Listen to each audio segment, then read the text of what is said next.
최근 들어서요, 세계적인 경제 전문 기관들이 한국에 대한 성장률 전망치를 계속 낮추고 있다라는 뉴스는 자주 보셨을 건데, 그렇다고 한국의 경제 성장률 전망치가 5%, 7%도 아닙니다.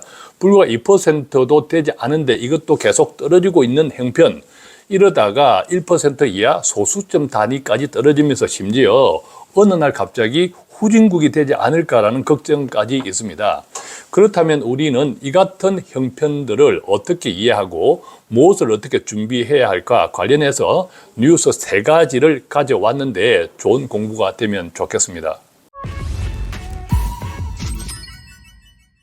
첫 번째 뉴스는요, 삼성 이재용 회장이 삼성 임직원들을 혼을 냈다고 합니다. 긴장이 떨어졌다라면서 혼을 냈다고 하는데 왜 그러냐 보면 삼성이 요즘 맛이 조금 갔죠. 구체적으로 보면 그동안 30년 동안 삼성전자가 반도체 시장에서 특히 메모리 반도체 D램에서 30년 동안 1등을 하고 있었습니다. 그런데 이제 SK 하이닉스에게 역전을 당할 입장에 처해 있습니다. 지금 그림을 보시면 지난해 2024년도 D램 매출 추이를 보면 자, 파란 색깔이 삼성전자, 빨간 색깔이 하이닉스인데 한눈에 봐도 격차가 아주 좁혀졌죠. 지난 4분기의 매출 차이는 1조 정도에 불과했다고 하는데 그래서 올해 2025년 1분기에 역전이 될 거다라는 전망까지 나와 있습니다. 그래서 이재용 회장이 메모리 사업부가 자만에 빠졌다고 질책을 했다 하는데 냉정하게 보겠습니다. 이게 메모리 사업부, 즉 직원들의 문제가 아니라 회장인 이재용의 리더십의 문제입니다. 자, 생각해 보겠습니다. 삼성전자가 어느 날 시스템 반도체 세계 1등 점유율이 되겠다. 그래서 대만의 TSMC를 때려잡겠다라고 해서 시스템 반도체에 과감한 설비 투자를 했습니다. 평택에 공장을 많이 지었죠. 자, 그러다 보니까 삼성전자 회장의 관심사는 어디에 갔습니까? 메모리가 아니라 시스템 쪽에 갔죠. 그렇다면 그동안 메모리 쪽에서 계속 오늘의 삼성에 있기까지 헌신했던 직원들은 어느 날 갑자기 집토끼가 돼버렸습니다. 관심 밖에서 밀려난 거죠. 자, 그러다 보니까 직원들 입장에서는 연구 의욕이 떨어집니다. 그 직원들을 스카우트 하려고 하이닉스도 마찬가지 미국 그다음에 중국 기업들이 계속 유혹을 합니다. 당연히 대우 좋고 연봉 많은 그쪽으로 가죠. 그래서 인재도 뺏기고 연구 의욕도 줄어들었습니다. 한마디로 그동안 삼성전자를 먹여 살렸던 한국 경제를 먹여 살렸던 D램 분야의 임직원들이 갑자기 집토끼가 되어버린 거죠. 더 이상 크게 신경 쓰지 않더라도 니들은 알아서 잘 살아. 그러면서 시스템 반도체 부분을 관심을 가졌던 겁니다. 그런데 결과적으로 산토끼, 즉 시스템 반도체 부분도 오히려 점유율이 떨어지면서 공장도 폐쇄하고 있습니다. 그러니까 시스템 반도체 부분도 지금 현재는 실패해. 미국 텍사스에 지으려고 했던 시스템 반도체 부분의 공장 준공 시기도 1, 2년 늦춰져 있는 상태입니다. 그러니까 총체적인 위기. 이것이 어디냐? 리더십의 문제라는 거죠. 자, 관련해서 최근에 주주 책임을 강화한 상법 개정안이 등장했지 않습니까? 특히 이 복형 금감 원장이 직을 걸고 자, 이 법안은 통과되어야 된다라고까지 이야기합니다. 금감 원장이 되어 보니까 현재 우리나라 기업들의 실상이 적나라하게 바로 느낄 수 있는 거죠.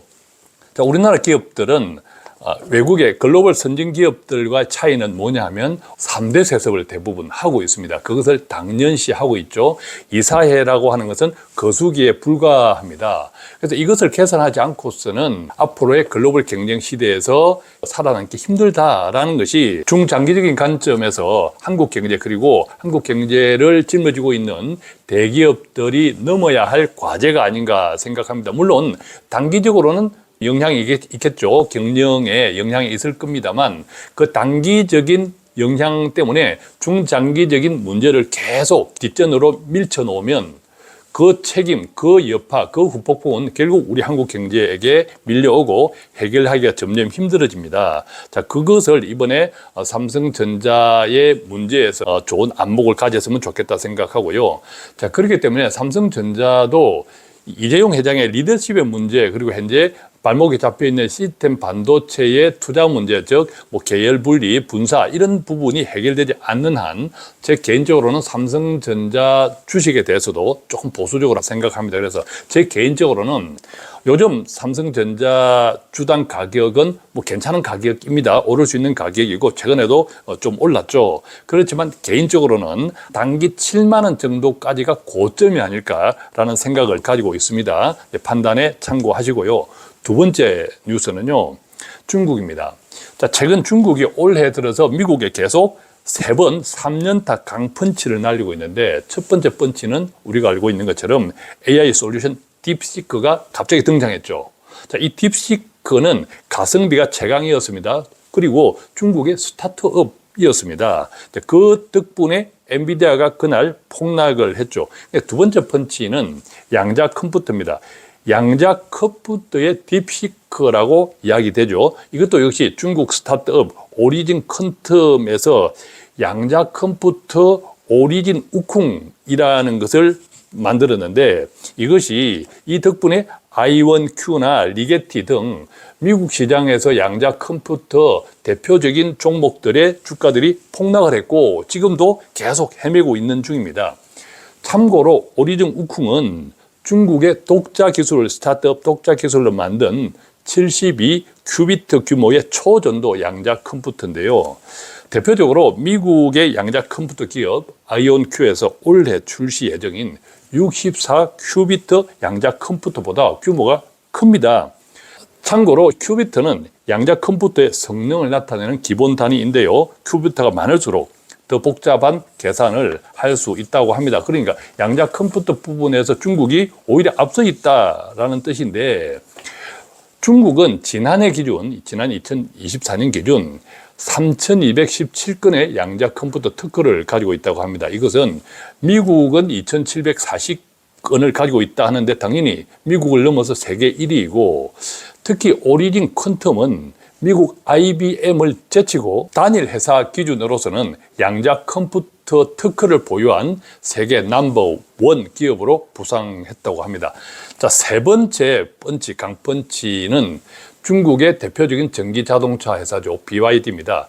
BYD가 고속 충전기를 발명을 했는데 5분만 충전 5분만 하면서 무려 400km를 주행할 수 있는 슈퍼 E 플랫폼을 출시한다고 발표했습니다. 이 덕분에 테슬라 주가가 팍 떨어졌죠. 세계 자동차 업계에 충격을 줬는데, 자, 이것은 테슬라도 초고속 충전 플랫폼, 테슬라의 수익 모델 중에 하나였습니다. 그런데 이 테슬라의 슈퍼차저보다 충전 속도가 훨씬 더 빠르고 더 긴 주행 거리를 나타내고 있습니다. 비교해 보면 테슬라 슈퍼차저는 15분 충전으로 주행거리 275km에 불과합니다.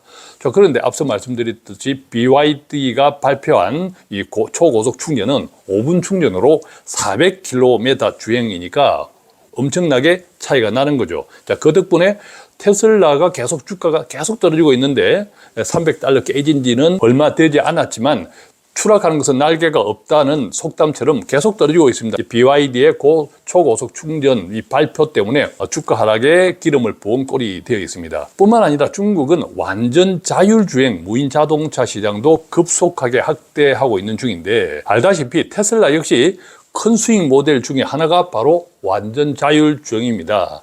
결과적으로 보면 테슬라의 완전 자율주행은 비록 성공한다 하더라도 그 시장은 글로벌 전체 시장이 아니라 미국 시장에 가두어지는 그런 역할을 할 수 있겠다라는 것이 중국의 완전 자율주행 서비스 시장의 현실입니다. 자칫하면 테슬라는 중국의 명함조차도 못 내미는 형편이 될 수 있는 거죠. 지금도 테슬라가 중국 시장에서 계속 고전을 하고 있지 않습니까? 자, 그러다 보면 결과적으로는 테슬라의 미래 주가에도 악영향을 줄 수밖에 없다. 자, 이 부분도 특히 테슬라에 투자하시는 분들 조금 참고하시면 좋겠습니다. 전체적으로 보면 지금 현재 트럼프 2기 정부에서 관세 전쟁을 계속 벌이고 있지 않습니까? 아마 제 생각에는 트럼프 1기 행정부, 지금부터 4년 전이죠. 바이든 행정부를 뛰어넘어야 되니까 그때도 대중국을 관세로 계속 전쟁을 하면서 많이 찍어 눌렸습니다. 근데 그때는 좀 효과가 있었죠. 결과적으로 보면 그때는 맞았지만 지금은 틀렸다. 그동안에 중국 경제가 비약, 즉 기술 부분까지 비약적으로 발전했습니다. 굉장히 힘이 세졌다라는 거죠. 자, 그런데 트럼프는 그때 재미를 봤기 때문에 그대로 복제해서 지금 계속 관세 전쟁을 시작하고 있습니다.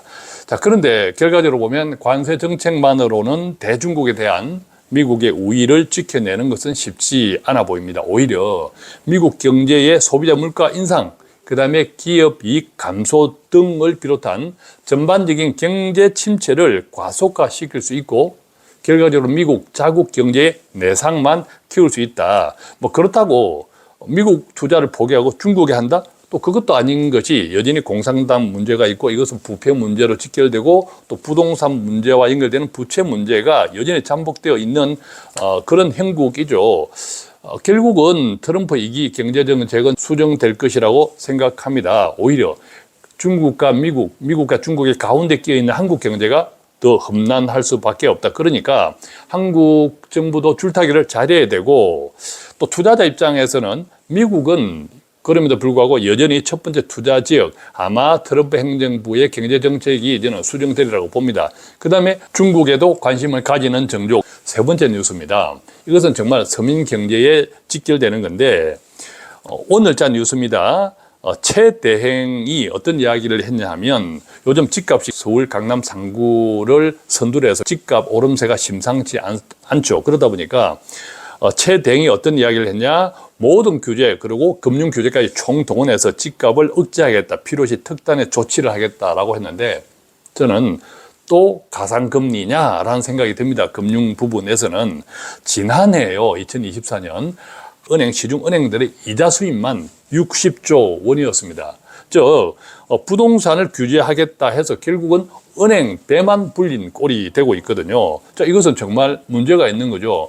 은행 배만 불린 그 대부분의 이자 수익이 바로 서민들의 이자, 대출 이자였거든요. 그래서 규제 금융 총동원해서 집값 억제하는 것도 좋고 필요시 특단의 조치하는 것도 좋지만 그것이 가상금리라고 한다면 이자 수입, 은행 배만 불리는 것은 자칫하면 이 최대행이, 권한대행이 은행에 오히려 뒷배 역할을 하고 있나 이런 오해도 살 수 있죠. 그래서 이번에는 정말 만약에 가상금리를 또 지나치게 동원한다면 그것으로 통해서 집값 억제에 활용한다면 은행 배만 불리는 것이 아니라 은행 이익에 상당한 사회 환원 정책이 수반되어야 진정성이 있으리라고 생각합니다. 그렇지 않으면 결국은 서민들만 계속 고통을 받게 되겠죠. 당연히 집값도 상승하면 그것으로 인한 이자 부담은 더 클 수밖에 없습니다. 자, 그렇기 때문에 규제하는 것은 좋은데 은행의 이익을 사회에 환원하는 것도 동시에 수반되어야 한다는 것이 전제가 되어질 때 채권한 대행이 오해를 받지 않겠다라는 생각이 듭니다. 자, 1번, 2번, 3번 오늘 세 가지 뉴스를 말씀드렸는데 그렇다면 우리는 어떤 준비를 해야 할까요? 어쩔 수 없습니다. 투자에 관심을 가질 수밖에 없습니다.